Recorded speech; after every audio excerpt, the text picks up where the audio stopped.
عليه وسلم.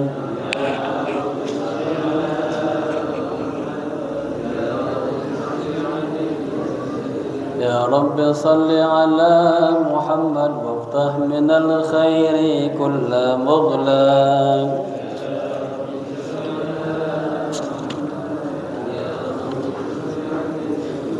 يا رب صل على محمد وافتح من القلب كل علم.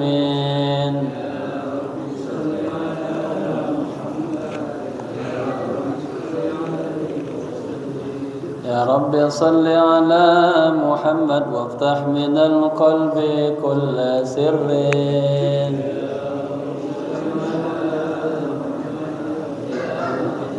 Yang kecil ke sini. يا رب صل على محمد وافتح من القلب كل هم.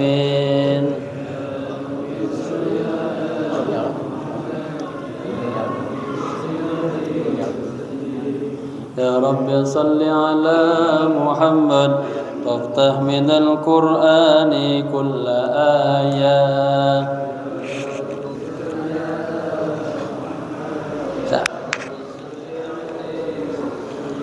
يا رب صل على محمد وافتح من الآيات كل معنى.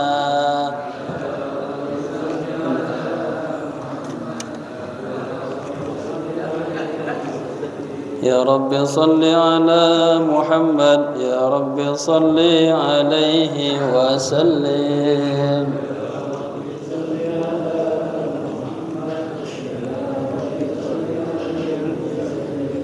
اللهم صل وسلم وبارك عليه. Assalamualaikum warahmatullahi wabarakatuh. Alhamdulillahi rabbil alamin. Wassalatu wassalamu ala ashrafil anbiya'i wal mursalin Sayyidina wa maulana Muhammadin Imamil muttaqin Sayyidil awwalina wal akhirin Wa ala alihi wa sahbihi ajma'in. Amma ba'd. Hadaratil kiram, para alim ulama, tokoh masyarakat, wabil khusus Ketua DKM Masjid Nurul Hikmah, orang tua kita Abu Ya Fathullah mata'anallahu bituli hayati, segenap para pengurus, para sesepuh, hadirin hadirah rahimakumullah. Mari sama-sama kita baca suratul Fatihah. Kita hadiahkan untuk pewakil masjid ini, untuk guru-guru kita, para alim ulama, para habaib, kedua orang tua kita yang kita cintai. Dan kita niatkan duduk kita ini membawa keberkahan dunia dan akhirat. Anak-anaknya dijadikan anak yang saleh dan salehah, keluarganya tambah sakinah mawaddah warahmah, dan semuanya selalu dijaga dan diridhoi oleh Allah Subhanahu wa taala. Allah hadhihi wa niyatan salihah annallaha yaghfirudz dzunub wa yasturul uyub wa yakshiful kurub wa yu'ti kullal matlub wa ila hadrati habibil mahbub sallallahu alaihi wa alihi wasallam. Amma ba'du. Jamaah sekalian, sekarang kita masuk kepada bagian yang ketiga, yaitu mengkafankan, ya. Nanti kalau hadir ada teman saya Ustaz Ismail, sini Ustaz. Beliau bawa kain untuk mengkafankan, ya. Nanti bisa langsung praktek. Tinggal siapa yang mau jadi mayatnya. Betul. Kita dengar dulu ini teorinya. Kalau mengkafankan singkat, nanti prakteknya yang ulang panjang, ya. Jadi ini nanti kalau waktunya lebih dikit nggak apa-apa ya, karena mau dikapan ini.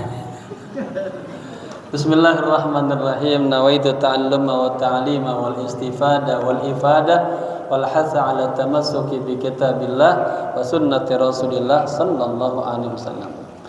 Sekarang tentang mengkafankan. Mengkafankan berarti terbayang oleh kita ada kain kafan, Ya, ini adalah pakaian yang kita bakal pakai tuh.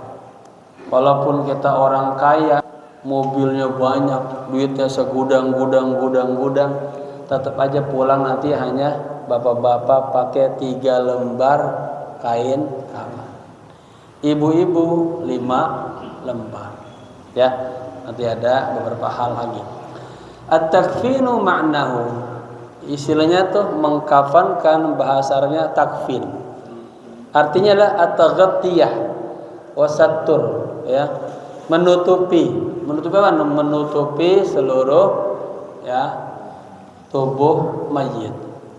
Wa minhu summiya kufnul mayyit. Nah, darinya lah dikatakan kafannya mayit, li'annahu yasturuhu, karena kain kafan itu akan membalut menutupi si mayit. Bagaimana hukumnya nih mengkafankan? Hukmuhu fardun minal kifayah. Hukumnya adalah fardu kifayah. Apa artinya? Faman qama bihi saqata an sa'ir muslimin. Jika ada sebagian atau satu orang yang sudah paham tentang mengkafankan jenazah, saqata anil baqin atau muslimin, maka yang lainnya gugur udah. Ya, kagak dapat dosa. Kayak bapak-bapak, ibu-ibu ini sekampung ini bersyukur jika ada seorang yang bisa mengkafankan. Ya, Ustaz Ismail ini bagian sana tuh, bagian Duren Sawit, ini cucu daripada Kiai Haji Nazir, lo temennya atau muridnya Kiai Haji Ahmad Mursyidi. Ya, biasa bermainnya sama mayat ya Ustaz ya. Dipegang kaku. Taib. Limadza launuhul bayyid? Ya, kenapa pakaiannya kau Ustaz pakai putih? Agak pakai warna hijau aja atau merah, ya. Kenapa di Islam dianjurkan mayit pakai kain putih? Kita ketika berihram juga pakai kain putih. Ya. Qala Rasulullah sallallahu alaihi wasallam, Rasulullah bersabda, "Albisu min thiyabikum al-bayy." Ya. Pakailah pakaian kalian yang berwarna putih. Kenapa harus putih? Fa innaha min khairi thiyabikum. Karena kain putih, ya, baju warna putih, ya, adalah baju kalian yang paling bagus. Wa kaffinu fiha mautakum. Mana ada hadisnya. Dan kafankanlah orang mati kalian dengan kain putih, ya. Yustahabu ayyakun al-kufnu min malil mutawaffa. Ini dianjurkan, yang lebih baik kain kafan itu dari hartanya si yang meninggal. Tapi Ismail suka itu, siapa aja datang yang ke rumahnya gratis. Memang sedia ini orang khusus kematian, yang datang ke rumahnya gratis. Kainnya doang gratis, yang lain bayar. Dikatakan nih yang kemarin tuh muqassar, orang yang profesional, ya. Boleh enggak? Boleh kemarin. La yustaratu ayyakun al-kufnu jadidan wa innama tahiran. Tidak disyaratkan kain kafannya itu harus baru, enggak. Ya, wa innama, hanya saja yang disyaratkan tahiran, harus suci. Begitu. Itu ya. Ini bahasa Indonesianya enggak saya. Cepat-cepat kita praktek. Hal-hal yang disunahkan dalam mengkafani. Siapkan 3 lembar bagi kaum pria dan 5 lembar bagi wanita. Ini asalnya bahasa Arab semua. Saya terjemahkan biar cepat, ya. Disunahkan kainnya kain katun. Kan Ustaz? Kainnya kain katun. Ya. Komplit ya. Kondisi mayit sudah dibersihkan. Kain kafan berwarna putih. Kain kafannya yang baru dan suci. Kain kafannya terlebih dahulu diberi wewangi-wangian. Nah, ya. Nanti Ustaz boleh sembari digelar sini ya. Nah, pas mulai masuk kepada para Nabi bersabda, jika kalian memberikan wewangian kepada mayat, maka lakukanlah 3 kali. Jadi nanti pas sudah dipasang, ya, biasanya tikar dulu tuh. Dia di bawah tikar adalah talinya 1, 2, 3, 4. Baru di atasnya kain kafannya tuh, selembar, 2 lembar, 3 lembar, masing-masing situ ada talinya. Baru dikasih wangi-wangian tuh. Nanti Ustaz praktekin semuanya. Taib. Ya, ini saya sampaikan semuanya sekarang sudah tersedia seperti ini nih, komplit. Datang aja ke toko-toko sudah ada. Para pengurus kematian yang akan mengkafani mayit tidak perlu repot untuk membuat potongan-potongan yang diperlukan. Sekarang ini sudah tersedia di toko-toko satu set perangkat mayit. Ya, tinggal beli aja udah. Gitu. Atau datang ke catat nih Ustaz Ismail nomornya kalau mau gratis. Ya. Langkah-langkah mengkafankan. Terdapat sedikit perbedaan, hunaka ikhtilaful bainal ara' minal ulama, ya. Ada beberapa perbedaan. Cara mengkafani jenazah lelaki dan jenazah perempuan. Untuk mengkafani jenazah laki-laki maka akan membutuhkan kain kafan sebanyak 3 lembar. Sedangkan untuk mengkafani jenazah perempuan memerlukan 5 helai kain kafan. Sebelum menyusun kain kafan, bagian-bagian tubuh yang berlubang dan anggota untuk sujud ditutup kapas, ya, yang diberi wewangian. Kapas tersebut diikatkan tali dari potongan kain kafan yang nantinya akan dilepas di kuburan. Bagian anggota tubuh yang berlubang apa aja? Nah, nanti ini Pak, ini jenazahnya udah di kain kafan udah dipasang. Udah praktek ya, siapa satu orang tiduran di sini. Nah, itu Pak Farhan, ya. Nanti Ustaz masukin ada kapas-kapas ke hidungnya. Hah? Kayak anak kecil? Ukuran bayi. Betul. Bawa yang gede tadi. Mulutnya ditutup, telinganya ditutup juga pakai kapas, kemaluannya ditutup. Lalu bagian anggota tubuh untuk sujud, ya. Tadi anggota tubuh 7 tuh. Dahinya dipakai kapas juga, kedua telapak tangannya juga, kedua lututnya juga, jari-jari kedua kaki-kaki. Nah, ini kan teori. Pak Ustadz kan suka langsung praktek kan, sambil dibarengin nih, ya. Mana ada kelebihan, mana ada kekurangannya. Nah, saya ngambil dari fatwa-fatwa ulama-ulama, ya. Kemudian bagian persendian dan anggota tersebut mana? Kedua lutut, jari-jari kedua kaki, bagian persendian dan anggota yang tersembunyi. Apa tuh misalnya? Bagian belakang-belakang ini, ya.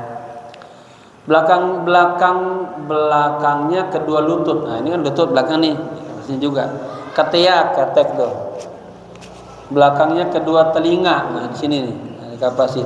Biasanya dilingkar gitu ya, biasanya kan dapetin gitu. Udah tempur. Cara mengkafani mayit lelaki. 1. Siapkan tali-tali pengikat kafan secukupnya. Letakkan secara vertikal tepat di bawah kain kafan yang akan menjadi lapisan pertama. Jadi nanti kan biasanya tuh tikar dulu ya, biar gampang ngangkatnya, enggak sekaligus situ pindahin ribet tuh.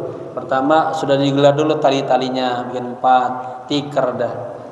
Baru tali-tali lagi, yang ini dipotong set, ya. Baru lembaran yang pertama, ya.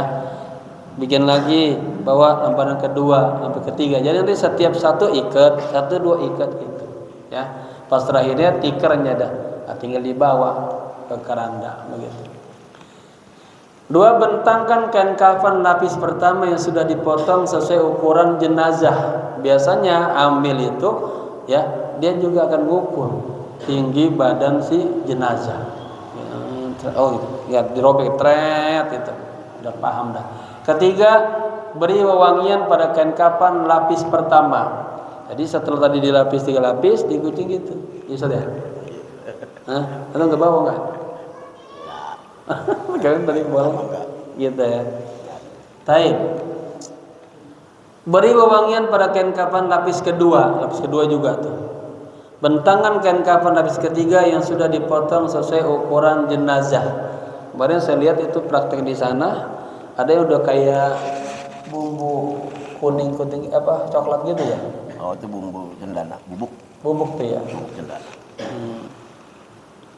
Hai. Nah, ini diantara yang pernah kita praktek Tapi pakai ini peraturan ini pakai patung itu. Betulan di depan Masjid Mukarrabin ada yang jualan baju di pasar Klender. Nah, dipinjam dulu satu tuh. Ya. Kalau di Al-Khabir dulu kita prakteknya jenazahnya wanita, maka tinggal 5 lembar. Bisa dilihat ini. Ini berarti udah ikatan terakhir tuh. Dasarnya adalah tikar. Kemudian di atasnya baru ini, lihat bertumpuk. Ya. Cara mengkafani mayit laki-laki. Yang ketujuh berikutnya, beri wewangian pada kain kafan lapis ketiga. Jadi yang pertama kasih wangi, ketiga juga. Ke-8, letakkan jenazah di tengah-tengah kain kafan lapis ketiga, ya. Jadi kan sudah di 1, 2, 3 bagian atas berarti posisinya atas. Nah. Tutup dengan kain lapis ketiga dari sisi ke kiri ke kanan, kemudian kain dari sisi kanan ke kiri. Nah, itu maksudnya apa? Biar nanti dia rada kuat, kencang. Gimana segambarannya tuh? Ya, diselipin tuh. Dari sisi kiri ke kanan, kemudian dari kanan ke kiri, ya. Kemudian yang ke-10, tutup dengan kain lapis kedua dari sisi kiri ke kanan, kemudian dari sisi kanan ke kiri. Sebaliknya tuh. Agar apa? Agar masing-masing dia beri kekuatan lipatannya itu, ya.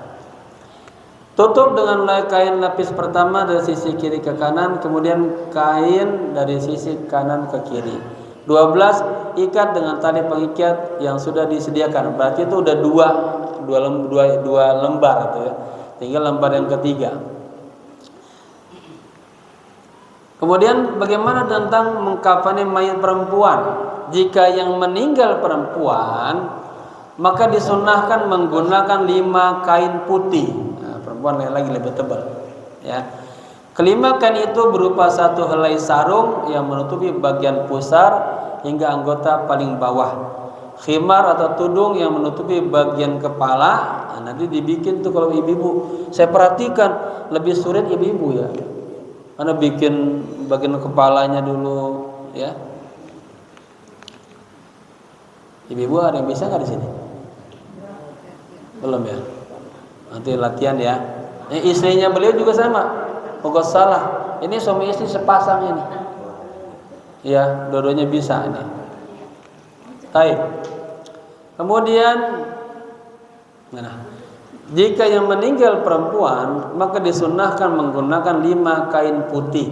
Kelima kain itu berupa 1 helai sarung yang menutupi bagian pusar hingga anggota paling bawah.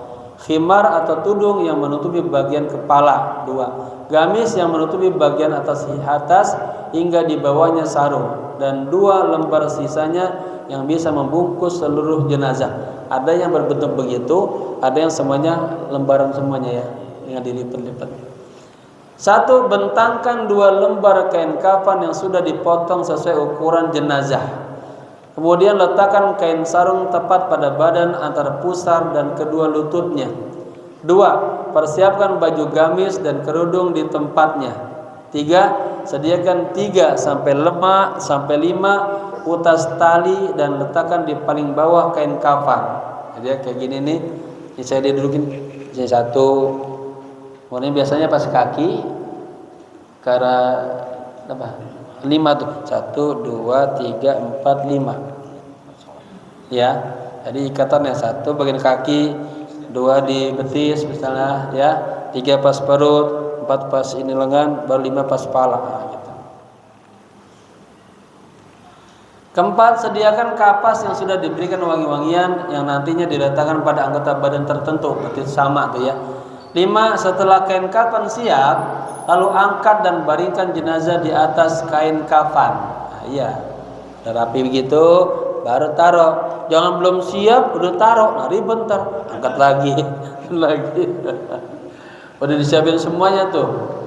6. Letakkan kapas yang sudah diberi wangi-wangian tadi ke tempat anggota tubuh seperti halnya pada jenazah laki-laki. 7. Selimutkan kain sarung pada badan jenazah antara pusar dan kedua lutut. Pasangkan baju gamis berikut kain kerudung. Untuk yang rambutnya panjang, bisa dikepang menjadi 2 atau 3 dan diletakkan di atas baju gamis di bagian dada, ya ke depanin gitu. Selimutkan kedua kain kafan selembar demi selembar, mulai dari yang lapisan atas sampai paling bawah. Tadi kan 1, 2, 3, 4, 5. Setelah itu ikat dengan beberapa utas tali yang tadi telah disediakan. Ya. Nah, saya sampai tadi tentang teori daripada ini nggak banyak. Yang paling lama tuh prakteknya. Nah, saya ingin sekarang Ustaz Ismail prakteknya. Ya, silakan. Assalamualaikum warahmatullahi wabarakatuh. Waalaikumsalam warahmatullahi wabarakatuh.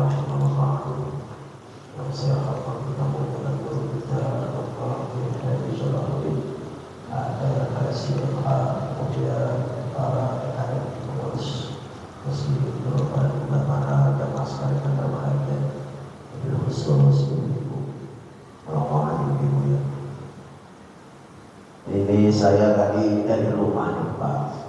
Saya ini bawa kain kafannya yang ukurannya bayi. Karena kalau saya bikin 5, paginya mati sampai 5. Terakhir saya bikin kemarin 2 yang meninggal 2. Saya sampai bingung ya, habis kehabisan kain kafan itu. Sudah bikin lagi. Akhirnya saya cari-cari ya ini kain kafan. Biasa saya cari mahasiswa. Kita kembali ke langsung dari kain kafan nanti dulu. Iya. Sedikit kali ya. Iya boleh. Iya. Cara meletakkan jenazah orang yang sudah meninggal. Parah mana kan? Parah saya Jenazah yang sudah meninggal. Iya, kita catat juga nih. Bu ya. Iya. Iya. Tidak. Jadi kalau kita mandi orang yang sudah meninggal itu kebanyakan cara kepalanya nggak tersusun. Jadi kalau orang meninggal itu pertama kepalanya posisinya di sini. Coba di sini kan, kalau ganti begitu, ada ke atas. Itu ada di kepalanya di sini.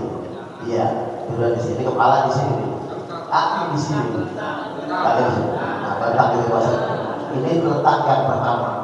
Kalau tadi dibilang Pak Kiai, teorinya itu betul, teorinya bagus. Tapi begitu di lapangannya kita keder. Nggak semua orang punya rumah kayak begini lapangan atau madrasah ya enak. Kalau rumahnya segini, 3x3, kepalanya susah. Saya pernah diletakin mayit di atas tumpukan depan rumah. Perempuan ya, tadi saya mandi tapi saya ngantuk. Ini letak pertama seperti ini posisi mayit. Yang kedua di sana. Yang kedua di mana? Di sana. Kedua, iya, Mas Soto. Nah, buyung-buyung. Nah, yang ketiga di sini. Pindah lagi. Nah, tadi kepala di sini, kebanyakan orang bingung dengan mandi. Yang saya lihat itu kepalanya selalu di sini, coba kepalanya di sini. Nah, kepalanya di sini. Udah cukup lihat 3 kali doang. Ini selalu yang ketiga. Saya pernah bilang Ustaz, itu posisi kepala harus di sini, bukan di sini, bukan di sini. Kata Ustaz tentang mandi. Saya bilang kalau kepalanya di sini, mayit begitu dibangunin kan manggilnya pasal pulang. Kiblatnya kan di sini. Kalau dia madepnya begitu kan berarti pasal tender. Nah, bisa beli cimol ya. Kalau ada begini, jadi yang benar di sini kan. Ini kan. Kalau lagi kotor kalau taruh posisinya begini, dia berpikir iya, posisi pasti selalu mulut batang di sana, kepala di situ kan ya, kakinya di situ. Dia pikir iya. Lalu kata kita, iya jadi pertama posisi kepala di sini. Begitu dia dibangun dia pasti ada. Nah, ada kiblat. Nah, kalau mandi dekat mall, saya dekat mall. Saya ikut dibangun ada mall kita. Belanja kita. Kalau ada mall kita, ada mall di sini. Ya di sini. Kalau ini nggak boleh. Di sini kepala tempatnya hewan kurban. Kalau ada orang kurban kepalanya di sini, oke nih. Sini kan kepala matinya. Harus tahu di sini nggak boleh. 1, 2, 3, coba untuk kepala bermandi. Tapi kalau sulutnya sempit, pakai cara yang kedua di sana. Atau cara yang ketiga di sini. Minimal pasti kepala di sana dulu. Ada ukuran rumah kita kecil-kecil. Saya tinggal di bawah situ. Nggak rumah. Akhirnya di depan rumah, malah di dalam. Itu yang saya mandi.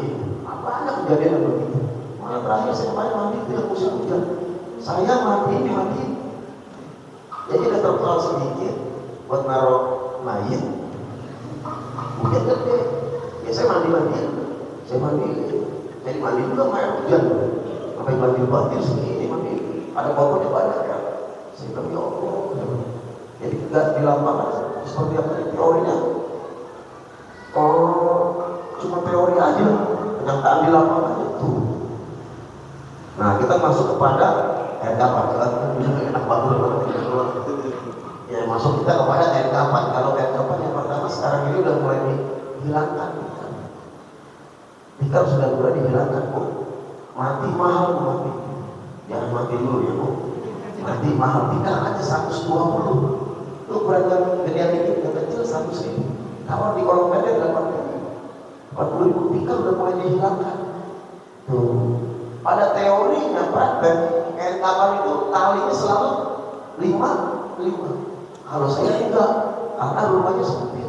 Yang saya mandi rumahnya kecil-kecil itu di kampung Sumur juga. Itu saya 3. Nggak profesional banget itu mau diikat. Talinya mana? Talinya kadang-kadang kita tarik-tarik kan tuh. Ini. Tarikan karena digelarnya 5. Nah kemarin saya ngajarin UIN tuh putar. Saya bilang 3, dia aja 3. Yang 4 taruh pojok. Kalau dia ada tikarnya, 3 taruh tikar, 3 lagi taruh kain kapan.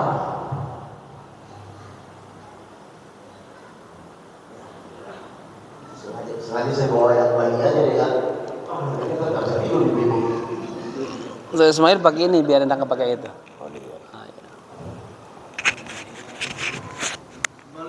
Balik ya? Benar begini? Benar? Iya udah. Ini sebetulnya dipotong ini kain kapan itu. Kalau kita mau mandiin ketika tempat mayitnya diangkat, sebelum mayitnya diangkat, kita ukur dulu, jangan pakai tali, pakai kain kapannya langsung. Kalau pakai tali saya suruh ngukur orang situ, diukur pakai tali malahan kurang sejengkal. Karena kita udah pengalaman juga, jadi kita tahu buat nutup kuncian pocongnya.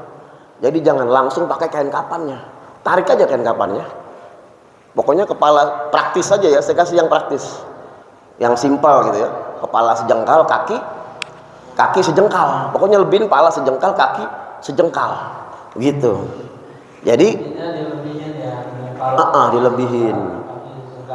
Nah, kemudian kalau apa namanya diambil tuh 3. Ya ini nggak usah dibungkus ya, nggak ada botol aqua. Kalau ada botol aqua sambil jadi pocong nih. Kalau mau ada botol aquanya yang gede, pakai langsung dibungkus jadi pocong. Ini kain kapannya 3. Ini saya nggak praktekin maksimal banget ya. Nanti bisa dilihat di itu aja deh, di YouTube saya. Nah ini 3 kain kapan. Tapi talinya sudah digelar 3 di sini. 1, 2, 3. Untuk kaki sama ini kan berarti kan 4 kalau dia ada tikernya. Itu disimpan aja di pojok udah. Pasti nggak main cari-carian sama keneknya atau sama anaknya sama pihak keluarganya. Kadang begitu ditarik, ini di sini tarinya. Karena posisi rumah sempit, di sini tali kain kapannya ditarik sebelah sini. Jadi harus urut 3, 1, 2, 3, tumpuk tikar, 1, 2, 3 lagi kain kapan. Yang 4 buat tali pocongnya itu disimpan. Biasanya orang-orang kita ngambil dari pinggiran kain kapan. Kalau yang ini berarti sudah diambil. Kalau yang ini belum. Beda ya. Ini diambil. Tret, disobekin sampai kain kapannya 3, tali pocongnya 3. Begitu. Jadi nggak langsung 3. Dikolong ya. 3. Paham kan ya? Nggak pakai diinin ya. Nah kalau perempuan itu pakai gamis. Ini ada perbedaan juga tadi itu kiai itu. Benar tuh. Udah 3 begini, ini anak laki nih. Tadi pendapat dari ulama-ulama kita. Saya juga ngikutin kakek saya. Kita belajar lagi sama kiai. Tergantung kain kafannya. Kalau kain kafan itu ada 3 macam. Kalau di bukan di Indonesia ya, itu kain kapannya nih, ini panjang ya, ini lebar. Ini kalau kita biasanya 90. Ini 90 nih. Dari kain kapan aja udah panjang nih. Ini kita kebanyakan 90. Kalau di ya kayak di Yaman itu 150. Kalau 150 cukup 3 aja udah. 3. Cukup nih kan 3 nih. Udah cukup 3. Kalau dia 150 lebarnya, lebar kemarinya nih, itu cukup 3. Kalau 90 itu 6. Jadi masangnya begini. Nah ini masangnya begini nih. Tuh. Masangnya begini. Ini 90. Kalau kita masih hidup, kita penyicil ngumpulin buat kain kapan, lebih bagus lagi. Pak Habib Al-Jufri dijahit nih. Dijahit jadi 150 jatuhnya. 150 juga. Cuman kita mesti nyiapin dari sekarang. Cuman kan kita tanggal matinya belum ada. Tanggal lahir ada. Iya. Kalau bayi masih gini ya. Ini 90. Ada juga yang 130. Nah, saya punya stok komplit. 90, 130, 150. Jadi kalau ada yang telepon saya meninggal, saya tanya dulu, kurus apa gemuk? Kurus, 130 berarti. Saya bawa yang 90. Gemuk kayak saya nih, 150. Terus jangan ngelihat kiai 150 nih. Jangan, kualat loh. Aduh ya Allah. Jadi udah paham belum? Kebanyakan kita 90. Segini 90, kita bikin 2. Kalau kita masih hidup, siapin dari sekarang kita jahit. Kita jahit, kita beli yang 90. Tuh, nggak punya duit Pak Ustadz. Nah, ini yang sekarang kejadiannya kebanyakan begitu. Semua mayit yang saya mandiin akhir-akhir ini Allah tampakin udah. Di YouTube, di Facebook kita udah ramai dengan urusan yang begituan. Di sini juga kita begitu juga di masyarakat. Sekarang udah ditampakin, nggak kayak tahun 76, 76, 78 saya mandiin biasa-biasa aja. Mayit mati biasa aja. Kalau sekarang udah enggak. Ada 76 mayit yang saya mandiin, matanya melotot semua. Mungkin karena pengaruh harga beras naik, saya nggak tahu ya. Ini mayitnya nih. Apa beras naik saya nggak tahu pada melotot begitu. Tuh. Nemu aja kiai karpet. Jadi begini, kalau yang 90 tuh seperti ini. Tuh. 90. Cuman yang tadi kiai bilang adanya gamis. Saya juga bingung juga ya. Gamis itu ikut perempuan. Kalau perempuan pakai gamis. Kalau anak laki sebetulnya ngikutin Rasulullah cuma 3 lapis. Nggak pakai gamis.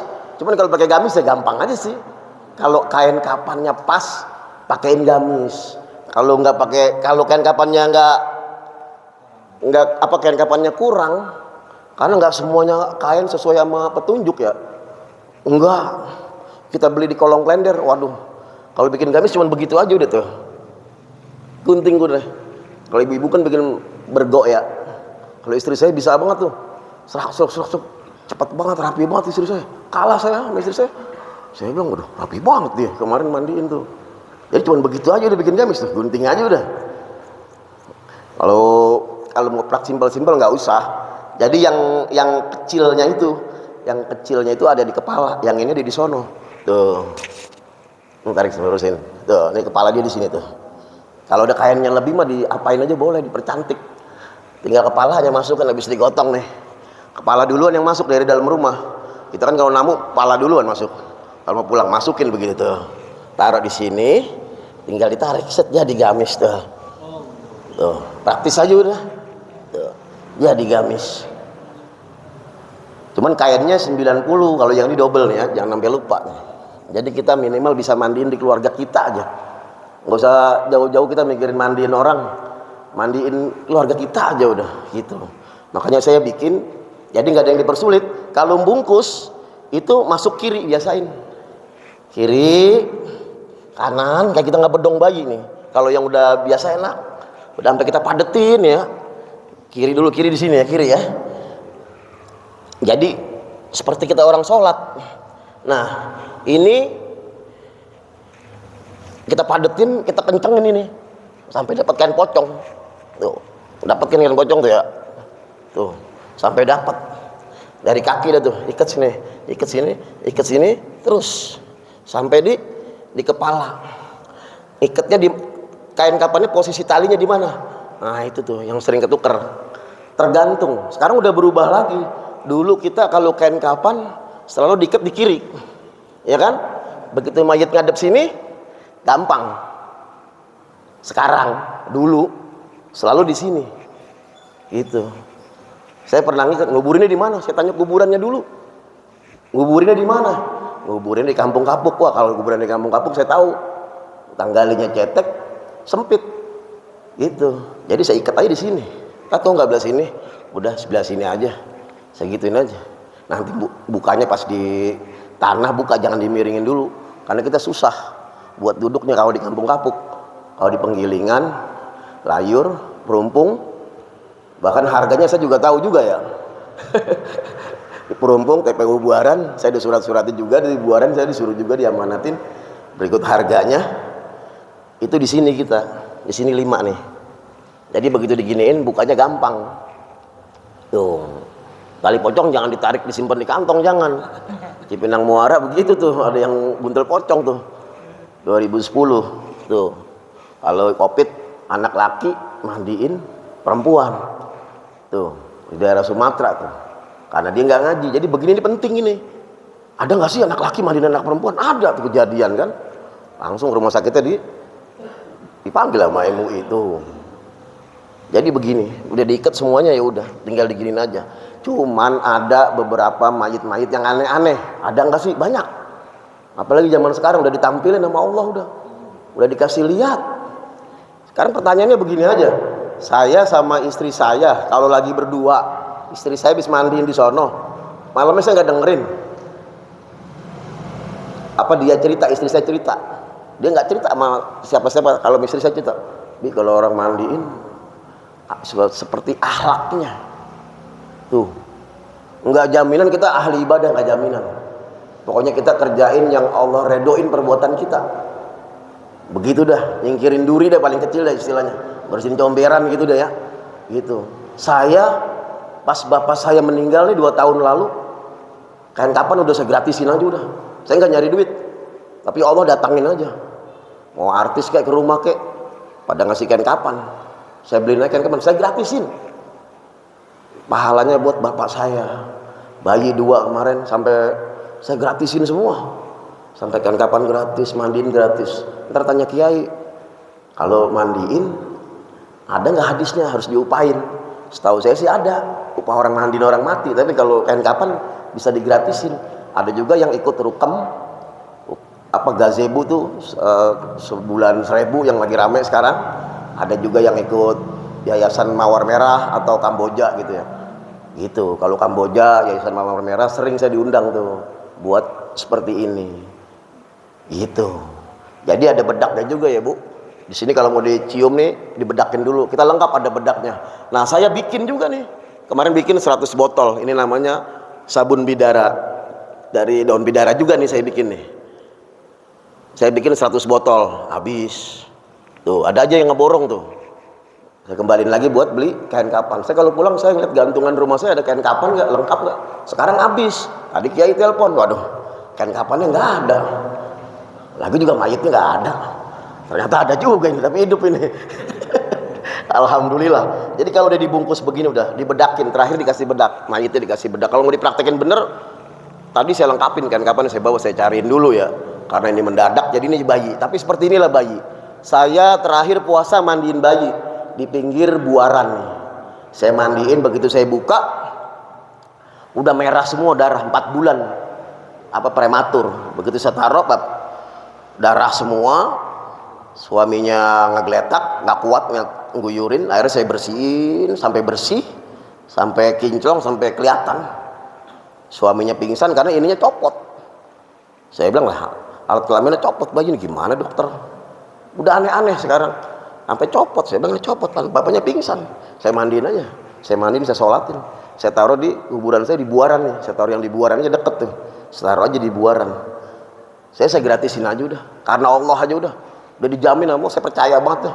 Kalau cuman kain kapan doang, kalau bayi kita gratisin.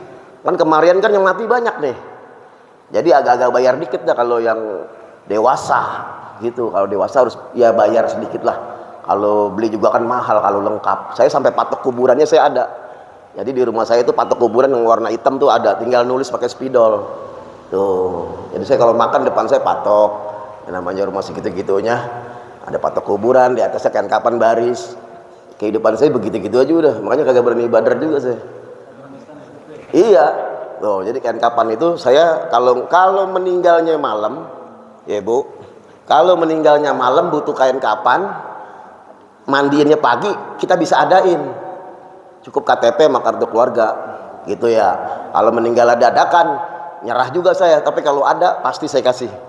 Berikut mandiin, istri saya boleh, gitu. Pokoknya kita nyiapin aja. Saya mah iseng aja, daripada saya beli es teh, es jus, mendingan saya kumpulin, saya beliin aja.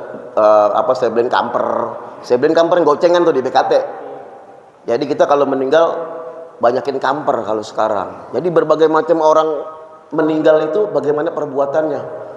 Bukan jaminan orang yang sering ngasih duit, posting, ucapan, itu belum tentu jaminan.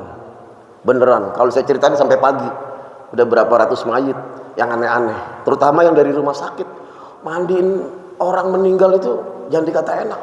Ya Kiai, tanya Kiai, berapa kali mandiin? Tanya Kiai, gemeter. Saya pernah ketemu tuh Kiai di pesantren tahfiz Quran, saya ajak mandiin karena di kebun singkong banyak yang meninggal. Nggak enak juga saya kan bukan sahibul makam, saya mah TPU Kampung Kapuk. Kiai mandiin Kiai, saya ke pesantren. Udah lu aja, kata Kiai, gue mandiin sekali, sebulan mukanya ada terus. Jadi kalau kita mandiin, kita yang ngatur, bukan kenek, kita yang ngatur bener-bener, kita yang bersihin semuanya. Itu wajahnya bener, ada di muka kita. Kita mau sembahyang, ada lagi mukanya. Saya pernah mandiin orang yang matanya melotot, tapi melototnya ngeselin. Iya, astagfirullahaladzim. Begitu saya buka, ngeselin banget ya, melototnya beda sama mayat yang lain. Maksudnya kita panggil Jajal Miharja apaan tuh gitu ya. Wah saya bilang, wah iya. Begitu kita mandi, kita pulang nih mandi. Orang yang mandiin jenazah itu pulang harus mandi, diwajibkan harus mandi Kiai ya. Harus mandi. Begitu saya mandi, mukanya ada terus. Wih bener ya. Udah ada lagi. Saya mau sembahyang, bukan kebayang wajah istri, dia lagi. Bener. Makanya kalau pahalanya kecil kita protes juga sama malaikat. Hasilnya serem juga. Masya Allah, dia nongol lagi. Saya pernah ketemu orang di sini, ketemu sore pagi saya mandiin. Ya Allah, saya bilang ada ustadz meninggal, nggak nyebutin nama ya. Ada ustadz meninggal, kotorannya nggak bisa diberhentiin. Untung saya ngaji nih sama Kiai, karena nggak ngalamin di zaman kakek saya, mayit kotorannya nggak bisa diberhentiin. Kalau kakek saya mandiin dulu berdua tuh sama bapaknya Haji Ajis tuh. Begitu dia mandiin tuh kakek saya keneknya langsung berhenti. Kenapa? Karena mayitnya kentut. Begitu dia kentut langsung pulang, nggak berani tuh. Nah kalau yang saya mandiin, biar kata dia ahli thariqah, begitu meninggal nggak bisa diberhentiin kotorannya. Coba Ustadz pakai kapas katanya, pakai buntelan, kapas kencang ini masukin, masih nembak juga karena dia dari rumah sakit. Kalau dari rumah sakit Persahabatan itu, dari rumah sakit diimpus ya, itu kotor.